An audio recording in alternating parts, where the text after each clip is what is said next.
Coming up on Almost Adults. We should probably restart this whole thing. This is not going well. This is easily a 3 out of 5 podcast. Scarlett Johansson's fucking scary, I'm sorry. What frightens you about Scarlett Johansson? If you were like walking down an alley and she jumped out and went, bah! You'd jump. I think that's true with just most people. Do you remember how we first met? Am I allowed to say? I have to get that hard drive back. It's because Flump was on there. And if I lost Flump, I don't know where I'd be. I think that is 100 times worse for kids than like blood or tits. There's a frequency of sound that can make your eyeballs wiggle around. My friend Gage is gonna talk to you. Oh, and Dan, oh Dan, he'll be there, oh too. Well, they're gonna talk about the things they wanna say, speak about their lives from day to day. They're gonna dive into the nuts and bolts. Welcome y'all to Always Adults. It's actually Almost Adults. Welcome, everybody, to the podcast that will not die. I'm Gage. I forgot my name for a second. That's embarrassing. It's been a long day. It's 3 p.m. What can I say? Isn't your name in the podcast title? No, this podcast is titled Almost Adults. Oh, okay. We're on the other one. Yeah, Gauge Your Interest is a different one, and then there's... Are we polarized heavily against Gauge Your Interest on Almost Adults? Is that... I'm not polarized. I think it's a wonderful name. I think all my shows are wonderful. Okay, well, don't trust Gage to make a Sophie's Choice kind of decision anytime soon. I guess we're all just getting found out. Yeah. Today I have my co-host, Dan. Hey, Dan. Hello. Dan, it's been a year since you've been on this podcast. You have anything you'd like to say to the audience? We're back with a vengeance, I guess. We're rivaling against Gauge Your Interest now, since that's our nemesis. The infidels will fall at Gauge Your Interest. Our main competitor is the other show on this channel. You're right. But speaking of competition and vengeance, today we have on the show Mr. Lyle Rath. Lyle, welcome. Hello, cowards. We were just talking about earlier how we were on the karaoke battlefield, so I assume that's what you're referring to? Yes. When my heart and soul is in the song, you are all enemies to me. You know what? I don't think we've done karaoke before. No, because you keep fucking inviting me to do it on Saturday nights in Little Tokyo, where it's like a 65-minute drive. It's not a 65-minute drive. It's like 20 Would minutes. it kill you to do it on like a Thursday? You know what? I'll do it next week on a Thursday. How about that? I'm Okay. chalking it in the schedule right now. All right, Perfect. Chomsky honk, you're on. Dan, you are also welcome to come. Thank you for that invite, I guess. It was an invite. I don't know why you're so inquisitive about it. I'm generally suspicious, so. We kind of muddied the waters right off the bat on this one, to be fair. We should probably restart this whole thing. This is not going well. This is easily a 3 out of 5 podcast. Once you get into your 30s, you realize that you can't redo things, and it kind of fucks with you. Are you in your 30s? Yeah, I just got there. Oh, okay. I thought you were 29. I guess I missed your birthday. I missed my own birthday, but that's okay. No, when I turned 30, Monica was like, oh, you're turning 30 this year. And I was like, I thought I turned 30 last year. I was living life like I was already dead for a full year, and now I am.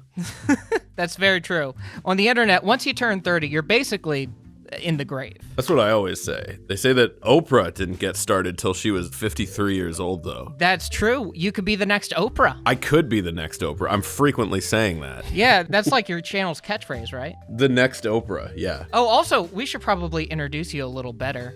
This is Lyle. You might know him from Rath Club, Oni Plays, or just being a general goofball on the internet for the past 15 years.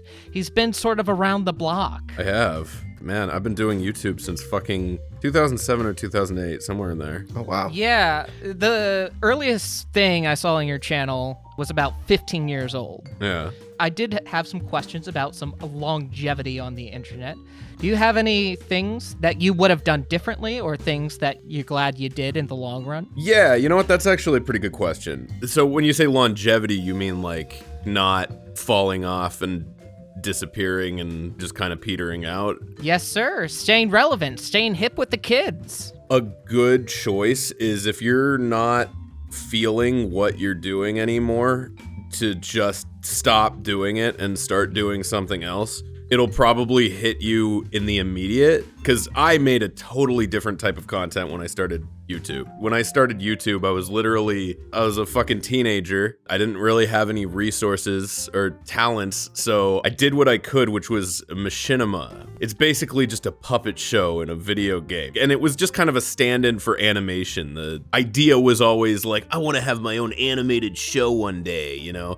So it wasn't like a big like passion thing, it was just kind of like a placeholder thing. And when I stopped doing that, a lot of people wanted me to go back to it, and rightfully so, because that was my whole entire audience. If I was still doing that today, who the fuck would be watching it? You know, like, you just gotta kind of move. You know, more commonly you'll see people that get really, really popular because they make videos about a certain video game or something like that. Like Donkey is a good example. That guy was a League of Legends YouTuber. Every single one of his videos were about League of Legends at a point. And when he stopped playing it, people were like, you can't not League of Legends, that's all I know you. But, you know, he managed to pivot and he just started doing things that he wanted to do. That'll take you, I think, farther than riding out the relevancy of something that might be easy views in the time being. But long term, if you get really popular as I don't know, an Overwatch YouTuber or something, what do you do when Overwatch is dead? You know, does your career just go down with it? Or do you build something that's like you? You know what I mean? Yeah, there's something to definitely be said about getting too comfortable as the years go on. Whew, my God, I am taking myself out. I am sorry, guys. I just came back from the gym and I am out of breath constantly. I ran about 2 miles. Don't want to flex too bad. You've been hitting the Psycho Clown pre-workout as discussed? Yeah. I don't remember ever discussing that. Well, that's because it fucks with your brain, Gage. You know how you only use 10% of your brain? Well, it takes 9% of that and it puts it into pure muscle. Oh, like that movie, Lucy. Yeah, great film. I love ScarJo and Morgan Freeman. Scarlett Johansson's fucking scary, I'm sorry. What frightens you about Scarlett Johansson? If you were like walking down an alley and she jumped out and went, bah! You'd jump. I think that's true with just most people. Yeah, generally anyone that jumps out an alley and scares you, like the David Lynch movie where like that weird guy in blackface jumps out. See, I can't really imagine anyone else doing it other than Scarlett Johansson. My brain can comprehend Scarlett Johansson in pretty much any scenario, including that one. But other than that, I can't really imagine anybody else doing it. I can see a couple people doing it, like Chet Hanks. I think he would be an ideal candidate for that. See, I don't even know who that is, so I can't even start to imagine. He's like the black sheep of the Hanks. Well, we don't have to get into race about this guy. He's basically Tom Hanks' son that he doesn't talk about. And rightfully so if he's doing shit like that. Generally, I ask this on Mildly Familiar, but do you remember how we first met? Am I allowed to say? Sure, why not? I just met you because you were like Niall's roommate at a point. You just started showing up. Ooh, how dare you say that? See, I thought that might be a sore subject because of the incident. No, it's not. I'm still on good terms with Niall. Even after the incident. Even after, yeah, we don't talk about the incident. Okay. But yeah, no, I remember meeting you at Gordon Biersch one time. I think that's the first time I met you, and I'm like, oh my God, I'm seeing Lyle for the first time. I got real sweaty, and I said, hi, I'm Gage, and you're like, hi. That sounds about right. To be fair, that's how Gage meets most people. Well, see, at that point, I didn't know that you were sweaty because I thought that was just how you looked. But then I realized upon subsequent meetings that, yeah, you were particularly sweaty that day. Overall, I'm generally a moist individual. I don't blame you too much. Actually, that's kind of how I met Dan. I know we've said this story about 100 times on this podcast. Yes, we have. The short version is I screamed Dan's name, and he looked around, and I'm like, I know you from a podcast. Yep. That's how I know everyone, is through podcasting. I don't know any other way to meet people. That's kind of how you make friends as adults, is you podcast. Yeah, that's actually one of my questions. Wow, what a transition. How do you usually make friends as an adult? Besides podcasts, of course. I'm in a weirdly, I don't know if I call it fortunate. It's just a position, man. This is going to sound like kind of arrogant, and I don't want it to come across that way. But when you're a person who's somewhat in demand. You have way too many fucking conversations going on and way too many people like thrown at you constantly. Gage, I know that you know that if you message me, there's like a fucking 50-50 chance that it's not getting a response. Yeah. Because it's like, sometimes I have like 14 of those when I get back to my computer and I start talking to one person and I forget about the other ones, but I open the message and then I don't. The answer to that question is kind of twofold. Number one, I just get like a lot of people thrown at me constantly to meet. And then the other one is I barely have fucking time for the people that are already in my life. So I'm not really actively looking to meet new people. Dude, that's what fucks with me whenever I hear about like this YouTuber with 2 million subscribers was grooming 16-year-olds. It's like, how the fuck do you find time to talk to 16-year-olds? My best friend growing up, I haven't talked to in like 3 months. That is a lot of adult male relationships. You're like, you don't talk to anyone for about 3 years, and then you just pick up where you left off. You're like, oh, hey, you want to get dinner or something? I think genuinely the only reason I've been able to maintain such a close friendship with Kyle is because I work with him. Like, if I didn't, I don't know if I'd have any friends if I didn't work with them. Get internet famous, I guess, is my advice for meeting new people. I've been doing this wrong the whole time. I wanted to have like a hip underground indie show. I'm like, people will be friends with me that way. No. I feel like you'll get like the IPA of friends that way, though. Like, I feel like you'll get like the 13% friend as opposed to like the 6. You know what I mean? Okay, I can vibe with that. Dan, how have you been making friends besides podcasts? I've done a running club before. I've been in a running club before, and that was one way where I could meet people.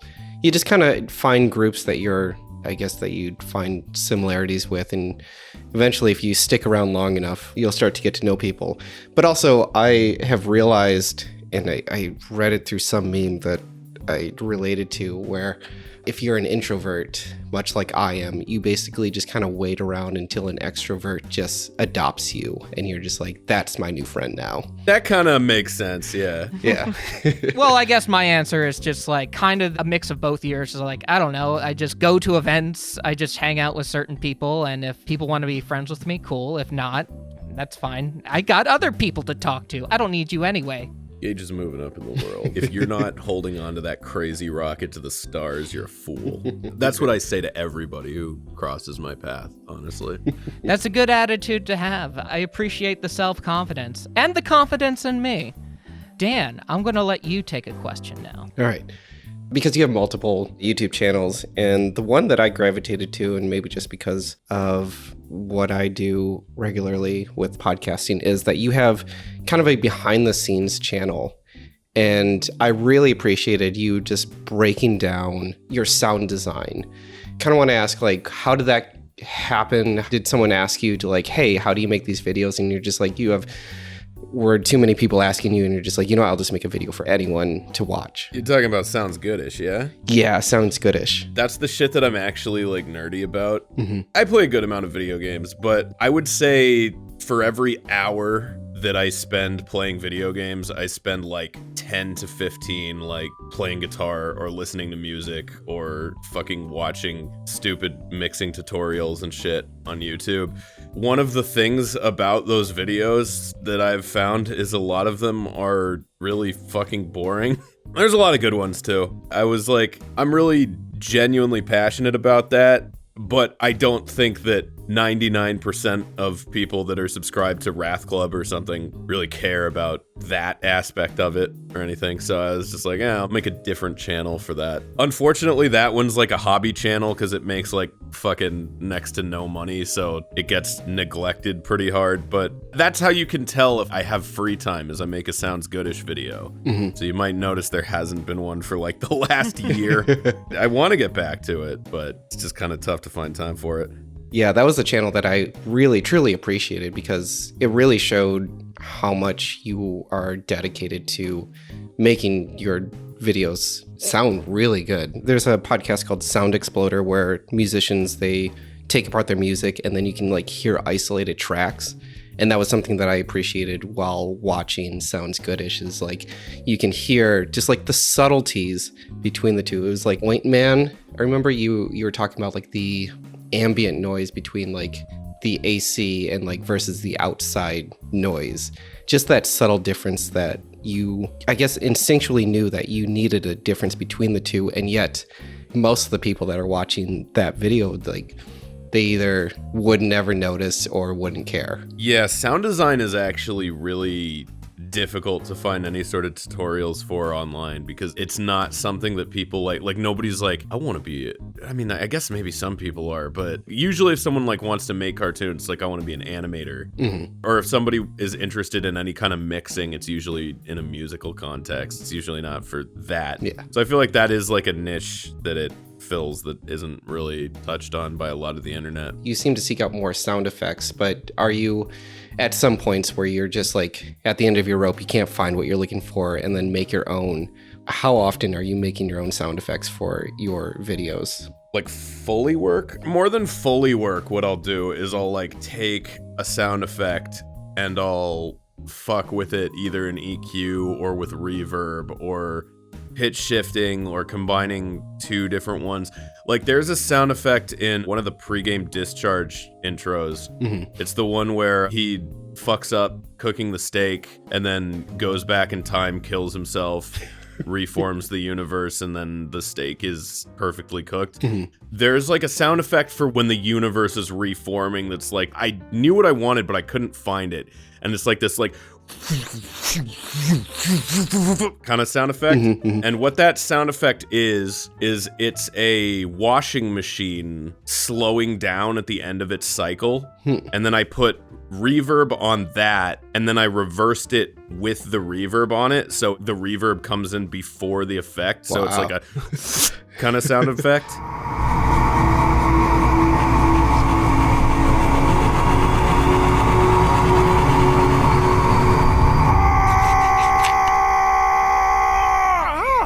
So like stuff like that is more what I do than like recording it myself. That's always the hardest kind of sound effect to find, is the stuff that's like, okay, how do I get like a swing or like a fucking, like, I don't know. Yeah. Just stuff that doesn't really exist in nature. Yeah. I would say I do a lot more of that. There's definitely sound effects that's just shit I've made with my mouth or like slapping myself on the chest or something like that. If I ever just had like, fuck you, like millionaire money, I would definitely want to get a Foley room. There was another podcast called Canceled Movie Report, and they recreate basically dead scripts for other movies that never got made. And I talked to one of the guys, and there was one point where he had to be the voice of all of the henchmen once, of just like getting beat up.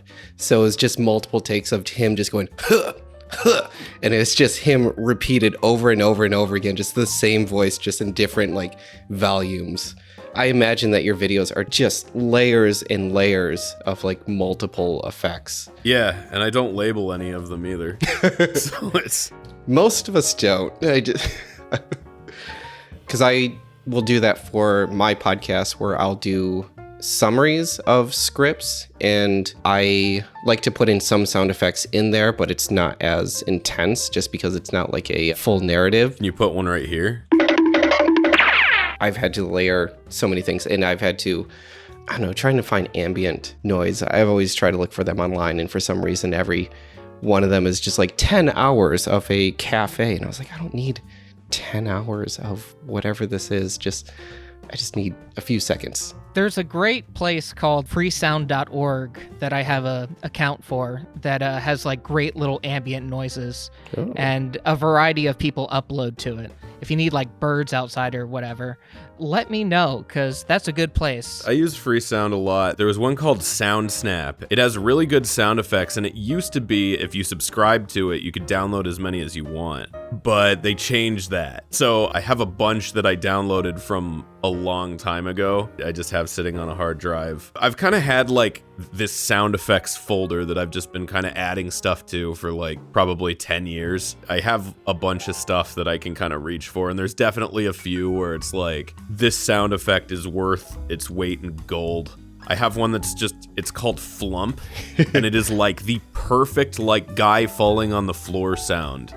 I usually mix it with other stuff because I use it so fucking much, but it is like an essential part of a guy falling on the floor sound. I have no idea where it came from, and I can never find it again. I had an external hard drive kind of shit out on me recently. I managed to like salvage it, but one of the big reasons I'm like, I have to get that hard drive back is because Flump was on there. And if I lost Flump, I don't know where I'd be. That's your Wilhelm scream. Yeah, Flump is my everything. Would you say that that's your most used sound effect? I don't know if it's my most used, but it's one that like no matter what I do, I cannot find one that's like better. I had to create that noise without Flump, because there was a period where the sound effect was gone and I needed that sound. You can hear the distinct lack of Flump, but I think I did okay with it. I will say I messaged like 4 people that I had worked with. I was just like, do you have Flump? Have I sent you Flump? I was so devastated over the loss of Flump, but Flump is safe. Thank goodness. You mentioned earlier about the perfectly cooked steak. What is your perfectly cooked steak? Medium rare, always. That's the right answer. Dan, do you agree? Yep. Okay, I'm glad we're all on the same page on this one, because people are like, oh, I like mine well done, and I look at them differently. Depending on where I'm getting the steak from, I have to kind of trust the person cooking it. Right. Otherwise, I'll just ask for medium to just play it a little bit safe. I think that's the correct answer. Speaking of which, what is the best food, ladies and gentlemen? This is a topic I've wanted to talk about for some time. The best food, like ever? The best food ever. Oh, man. This is maybe a weird answer, but it just kind of depends what I'm hungry for. So right now, I'm going to say butter chicken. You ever had fucking Indian butter chicken? Yeah, there's this great place in Burbank that does a wonderful butter chicken. You talking Flavor of India? Yes, I am talking about Flavor of India. Yeah. I mean, my default's steak. Steak with a salad and some water on the side. What about you, Dan? I am going to have to go with pizza. It's been my favorite food always. That's a hard one to argue with. But it's so versatile. It is, yeah.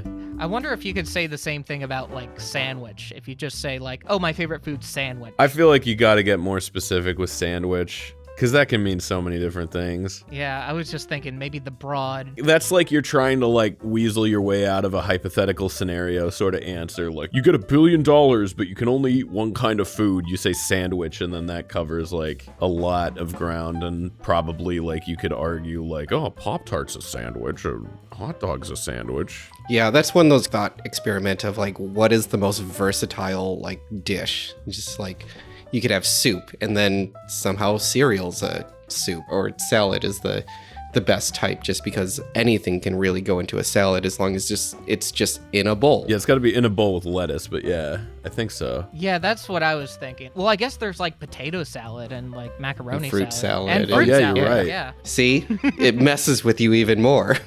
I know we were talking earlier about like your transition in like different content. You said you were a teenager when you were making videos, which I guess makes sense, 15 years ago. Yeah.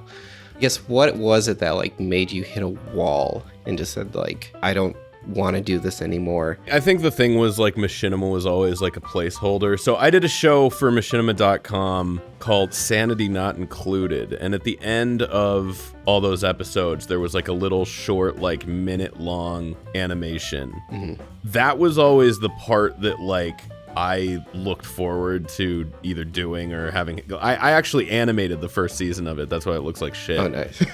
That was what the show was supposed to turn into to me. And then they were like, how about you tone it down to like 15-second animations, because they take a really long time. And I was like, oh, fuck this then. I started doing them on my own YouTube channel and paying people to make cartoons for me and make the funny ideas that I come up with. And because that was kind of what I always wanted to do, was just make cartoons, or rather just, it's really kind of a vehicle for comedy mostly. Yeah. But I've always kind of liked visual elements to comedy, but not really so much sitcoms. I'm not really much of a sitcom guy. I do like animated comedy a lot. Yeah. I saw your quick little thing about The Big Bang Theory, and you're just like, that wasn't a joke. Yeah, well, I mean, that's a particularly bad one. I don't think that criticism applies to all sitcoms. No, but what is the process like when you collaborate with another animator? Do you just like send them the audio and just kind of trust them? Yeah, I'll usually kind of keep them in the loop with like script and audio. Usually I do like a rough draft of the audio first, so just kind of like a radio play. But there's certain things where I'll be like, I'm not married to the timing on this. Like, feel free to change it. So, like, if something doesn't work in animation, I'm like, you can cut yourself a gap and do it. Yeah. Basically, the final pass sort of gets altered a little bit from the audio that I send them. But yeah, basically, I'll just send them, like, one that's usually just the voices and, like, some really core sound effects, like if somebody gets hit or something like that. Usually, that's more a beat that I sort of want, like, timed out to timing rather than timed to animation. So big important sound effects I'll have in there, but it's usually just voices and sound effects, and I kind of just let them go. I used to kind of just draw like full-blown like comic storyboards for the whole thing, but if you don't have a really, really strong vision for something, sometimes you can kind of trip over yourself like trying to get it right if you put in the brain power to develop one. Does that make sense? Yeah. So, like, something can be totally fine, but since I put in the thought process of I want it to look like this, now I've got it in my head that, oh, redo it because I want it to look this way. Usually I'll maybe storyboard out like one or two really key things that I know how I want them to look, and everything else I just kind of let the animator take a swing at and then give like little tweaks and then sort of finalize it. I will say, working in animation, 9 out of the 10 times I ask an animator to change something, it's over whether or not something reads. If there's something happening and it's not immediately visually apparent what it is, or if there's two things happening at once that kind of distract you from like what the joke is supposed to be or like where your attention's supposed to be. I had a situation where an animator added this detail to an animation and it looked good. It was kind of a funny little like side gag, but it happened at the same time as like one of the major gags. Because that detail was in there, it just kind of like split your attention in half. So I was just like, yeah, I'm sorry, dude. Like, I love this, but just take it out because it's a little bit distracting.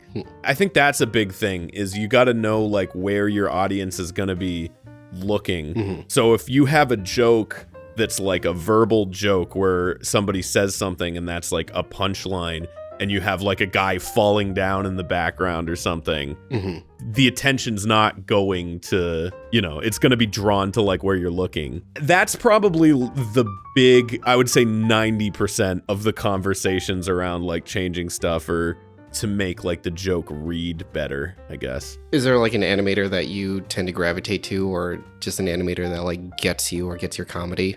I like Gage your interest just as much.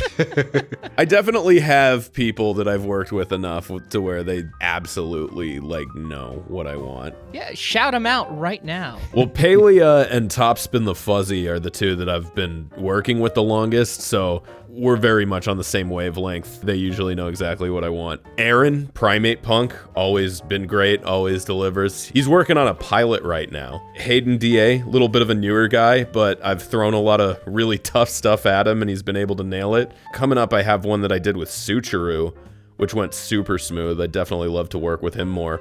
Broken Mojo is doing one with me right now, and it just looks amazing. Both those guys, super great. Navarki, he's gone full-time doing like the not safe for work thing.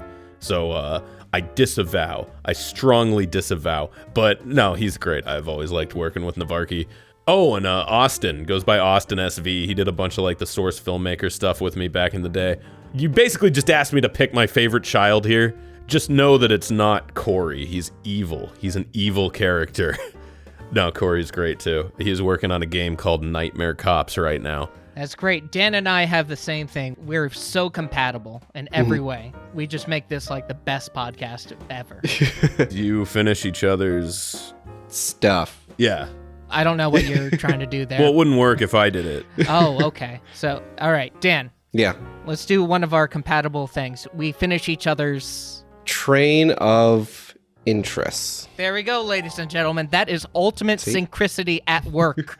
But in seriousness, whenever Gage and I collaborate, because I usually help out with the Gage your interests, I'm usually the one that's behind the camera, and I'll just usually set up, and Gage is always the one that looks at me. He's like, are we ready? And he's like, well, I've been ready for like 10 minutes now.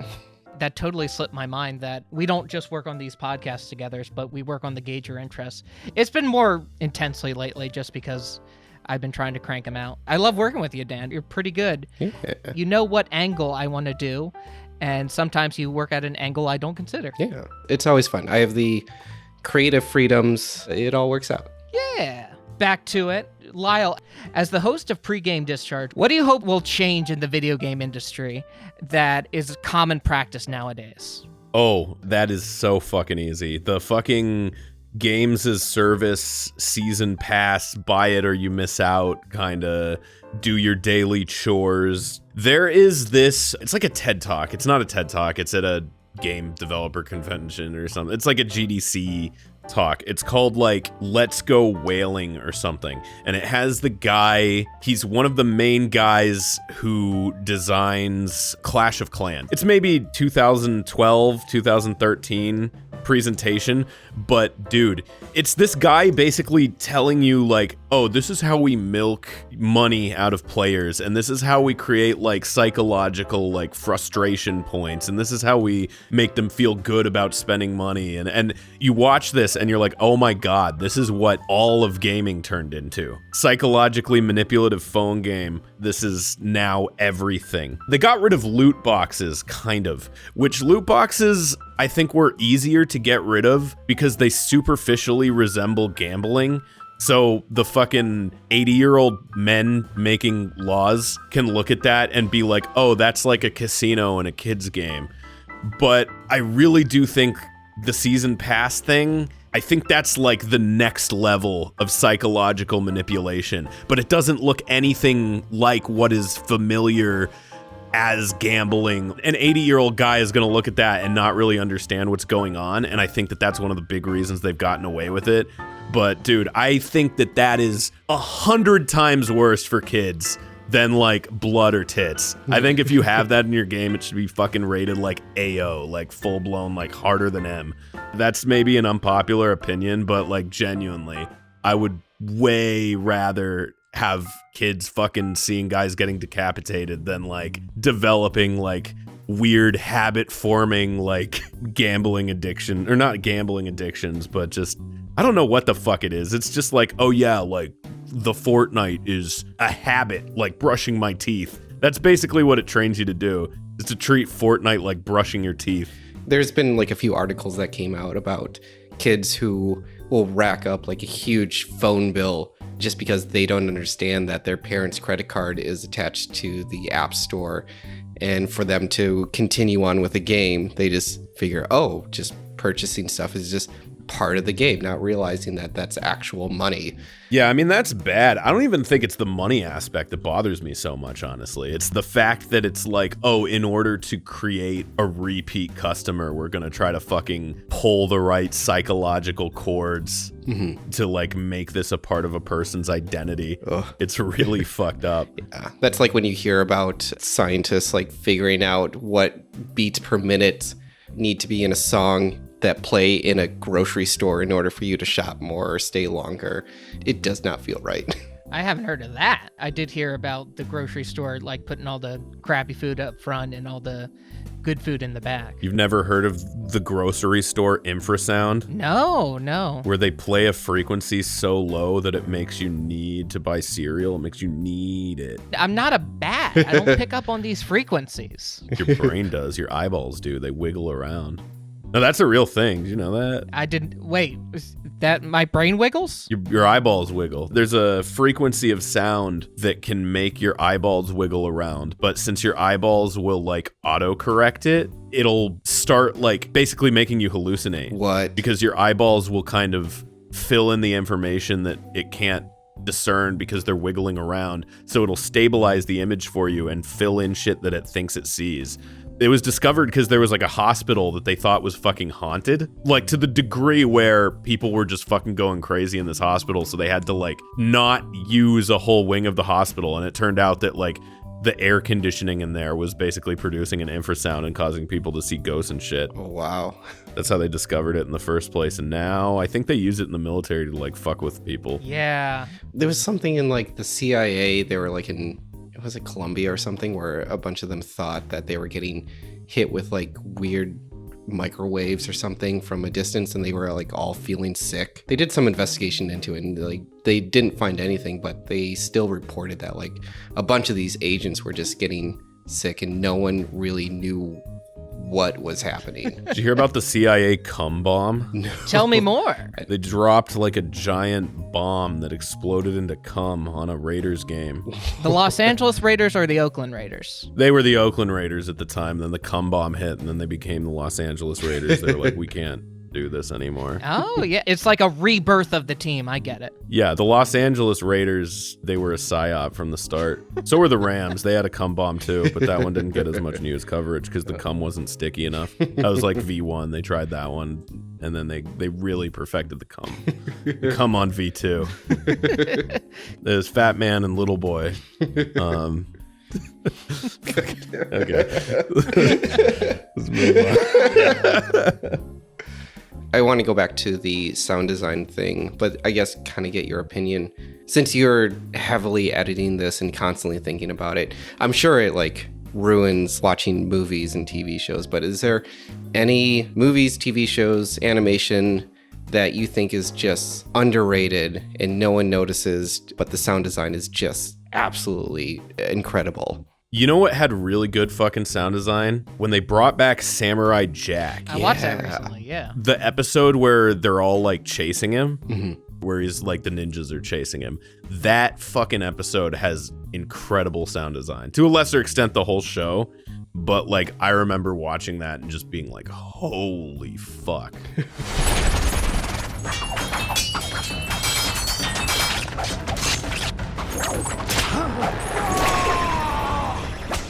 It's a pretty silent show. There's not a lot of dialogue in it, so it relies entirely on the sounds. Yeah. There's a lot of like weird, like subtle stuff. There's like a part where like he's under something and he like breaks out of it and kind of makes a run for it, and it's like raining. The way that it manages like the slow down sound and like the raindrops slowing and shit like that, there's a lot of attention to detail.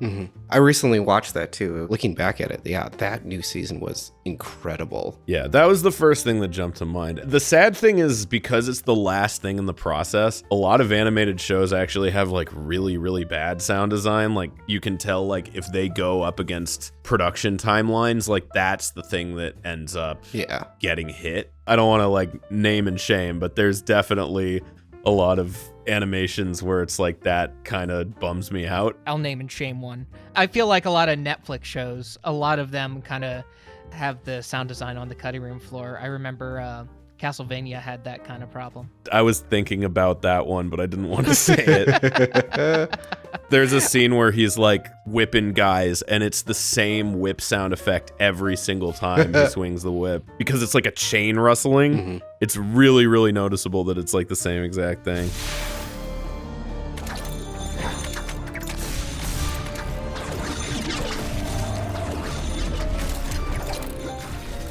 It's such a fucking good looking show too, so it's kind of a bummer. Yeah. Is there any games that stand out? God of War, the new one, has really good sound design. Last of Us has really good sound design. The ones where they really fucking go overboard, I'm gonna probably just be naming off like really mainstreamy AAA games because they just really polish those for those. Sound design in games has gotten really fucking good. Fantastic to hear. Fuck you, Gage.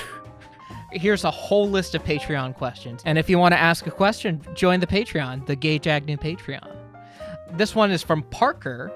When did you know you wanted to create content full time? That one was kind of weird. So when I started making stuff, I had zero interest in filmmaking or anything like that. Like I literally just started making stuff to like make my friends laugh. That was the goal. I didn't even think anybody would see it. Before I put it on YouTube, I put it on MySpace Video. This girl I kind of liked was like, you should put it on YouTube. And I had never heard of YouTube. I was like, okay, but like she likes it, so I'm going to put that on there. I put that Halo 4 video on YouTube just because it was one of the first things that had Halo 4 in the title. It got like 1 million views and people were like, this is so good, make more of it. And I was like, I wasn't really trying. Like I kind of thought it was shitty even at the time. So the fact that people were like, oh, you got to make more, you got to do it. I'm like, okay, I guess I got to make more. Over the course of just doing it, developed a little bit of a love for it. I guess it just kind of hit at a time where I didn't really have a lot of direction in life. So it was just like, okay, this is a thing, I'm going to pursue it. And I just kind of hit like a really unexpected success, like really early. And that kind of set me on a path. But I don't think there was ever really a point where like I decided that. It was just sort of something that developed. It seemed like it just kind of happened to you. Yeah. I had a friend of mine who told me once, he was like, you can try 100 different things, and somehow the thing that you put the least amount of effort in is most likely going to be the thing that makes you famous, or the thing that people are going to know you most by. I think the thing that has been viewed the most that I've ever done is that fucking thing of me screaming at the Big Bang Theory. I think that's like a lot of people don't even know it's me. I think that's the thing that's like exploded the biggest. Although I really don't know, because like I've seen a few of my videos just get stolen and go on like MySpace Video or TikTok, and they'll just get like something like 15 million views. So I have no idea. I don't even know how those views are counted though, so. This is why you watermark everything. Yeah. Well, that's it for our Patreon questions. Thank you so much for answering. You're welcome for answering those questions, plural. Do we want to do plugs? Oh, yes. Real quick. Fuck. You can find me Rath Club on YouTube, Lyle Rath, no W, on Twitter, just RATH. All the other links will probably fall from there. That's where you can find me. Those are the two main places. Excellent. Dan, where can people find you? I have my personal Instagram at Daniel Kaka. I have my own podcast called How Did This Not Get Made, where we talk about the history of certain movie properties and the movies and films, TV shows, maybe even video games that never got made, and the story behind them. Sounds like an interesting podcast. I will check it out one day.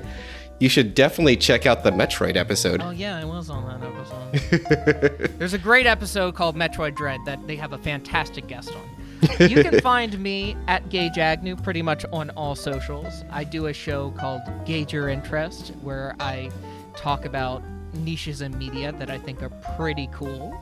Dan usually helps me out with them, so if you want to find both of us, watch Gauge Your Interest. Yeah. Generally, I like to have a fun time, so follow me on the internet. With that, I think we can wrap up here doing some final thoughts. Dan, do you have any final thoughts on this whole recording situation? Just do what makes you happy, and eventually, hopefully it all works out. I feel like that was your final thought last time. Really? But it's a pretty good final thought, so I'll let it slide. All right. I think do what makes you miserable. That'll be what inevitably works out, because the cosmos will work against you. That's not a bad idea. We were just talking about putting in the least effort possible. You know what I will say is, if you like slave over something for like years and years and years, it's never going to be fucking good enough. I would definitely recommend that people go like, maybe not totally quantity over quality, but set deadlines, try to meet them. I think having those things in place really prevent you from, number one, just like waiting forever to do something, and number two, from spending so much time doing something and then having it not turn out right and then hating it. I will say that if somebody's just trying to start out, like, just finish stuff, get shit out there, and like move on from it. I agree with that, because whenever I do a project or something and it's like, okay, this is 95% perfect, usually the next like 5% will take a year to do.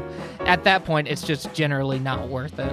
Yeah, you'll have been staring at it for so long that you don't even know if it's good or not anymore. Yeah. I was talking with someone who is she's a PA over at Disney, and she talks about whenever an animated movie gets released, she basically said that no animated movie is ever done. It's just put out there. I've started doing more professional gigs and like seen more of that pipeline. The truth of it is, like, there's a lot of situations where something's just like, we didn't get that exactly how we wanted it, and rather than redoing it, we're just gonna like cut it out, or we're just gonna move on, or, you know, like 3 takes, that's good enough. We didn't get the perfect one, but good enough, we're moving on. Even at the level of like high level productions, I think sometimes even like internet productions get bogged down by like perfectionism a lot more. That's not necessarily a bad thing. Like sometimes it can result in really, really amazing projects. It's a mindset that I had to learn to take it on. Maybe some people don't. It kind of just depends what kind of a person you are. Yeah, like just finish your shit, do stuff. That's a good note to end it on. Oh, yeah, my final thought. Open up your ears sometimes, listen to the world around you, and maybe, just maybe, you'll find something that resonates you. Like shakes you around. Yeah, Like a brain. like vibrates your eyeballs. Like shakes your eyeballs Shakes your around, makes you see ghosts. You get shooken around a little, and then you might just see a ghost, and that spirit is the spirit that will propel you forward. Perfect. Great. Perfect. I can't think of a better way to end this. See you in a year!